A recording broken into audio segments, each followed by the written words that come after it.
Doug Ford wants you to be exhausted. Do you remember the last time there was an election call in February? Because I don't. I'm pretty sure the last time it happened was about 30 years ago. But there is a reason that Doug Ford is calling his election right now. If we look at what's happening in the world, it all kind of lines up to overwhelm you and make you feel as though there is nothing that you can do. Let's see what's happening right now, okay? With the election of Donald Trump and the threat of tariffs, everybody is worried about that. At the exact same time, we're taking a look at the federal leadership election.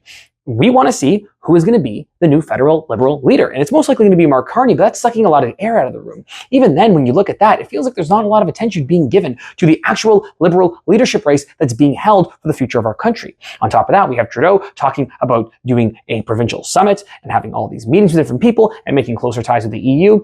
And we have to deal with everything else going on.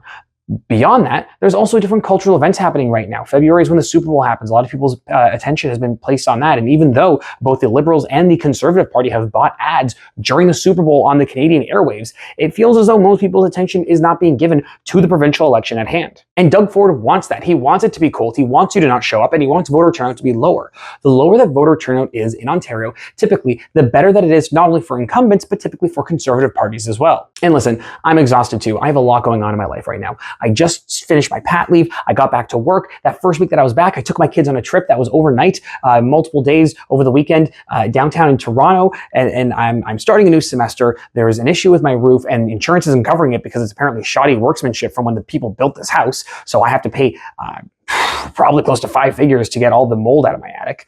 I have to get my kids out of the house when they're doing that. On top of that, I am dealing with other financial stresses from me having taken a pat leave and having other costs come up that I wasn't necessarily anticipating. This is just what happens. People's lives get busy, we get overwhelmed, and especially with everything that's going on between the US and Canada and everything else in the world, when you're looking at Israel and Palestine, or whether you're looking at Ukraine and Russia, we are overwhelmed. We are all overwhelmed. We are exhausted. And Doug Ford knows that. He is counting on you being exhausted. And even though I am exhausted, I am still filming this video at 9 p.m. My kids are in bed. I've showered. I have everything ready for work. And I'm here and I'm doing this because this is the type of advocacy that I know how to do. And we all need to get engaged at any capacity, at any level that we can. And I know I could be doing more. I have not made a lot of videos about the Ontario election. I haven't been talking about the Liberals. I haven't been talking about the NDP, and I haven't been talking about the Greens, and I want to fix that. But there is a lot going on, and we can't do everything. And once again, Doug Ford knows that. So what can we do? We engage in the ways that we are capable of. We have conversations with our coworkers. We have conversations with our family members. We have conversations with our friends and with anybody who's willing to listen. And we don't have to debate people. We don't have to change their minds. We just have to talk to them. The facts and the reality of the world that we live in will change their minds on its own. And there's a lot of political inertia with getting rid of the Conservatives right now. People might not be in love with Doug Ford, but they are in love with stability. Just look at any of the polls with Mark Carney leading the federal Liberal Party to see how much people love stability. Pierre does not represent stability, and Mark Carney does. And even though people are sick of Justin Trudeau, it's not the Liberal brand that's been tainted as much as it is just him as a politician. We get somebody new in there, somebody who seems stable, somebody who seems calm, somebody who seems like they are a fresh new face, and all of a sudden a different political leader becomes the face of change. And that's what we need to see more of in Ontario from our political leaders. We need to see them be the face of change. The NDP and the Liberals are doing their best to get attention, but Doug Ford picked the ultimate time for them to get as little airtime as possible on our news.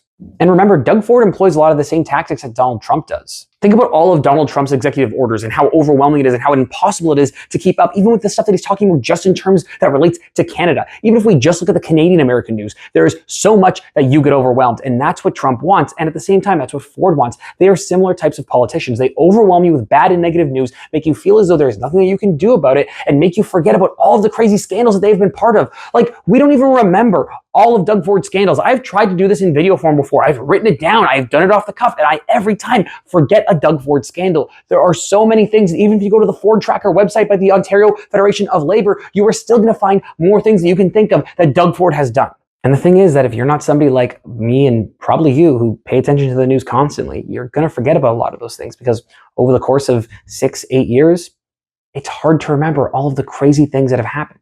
And every single time an election rolls around, Doug Ford promises that he's going to fund healthcare, and healthcare continues to get worse. And sooner or later, the average person forgets what it used to be like. People say, oh, it's always been like this. We've always had hallway healthcare. We've always had bad healthcare in Ontario, but it hasn't always been this way.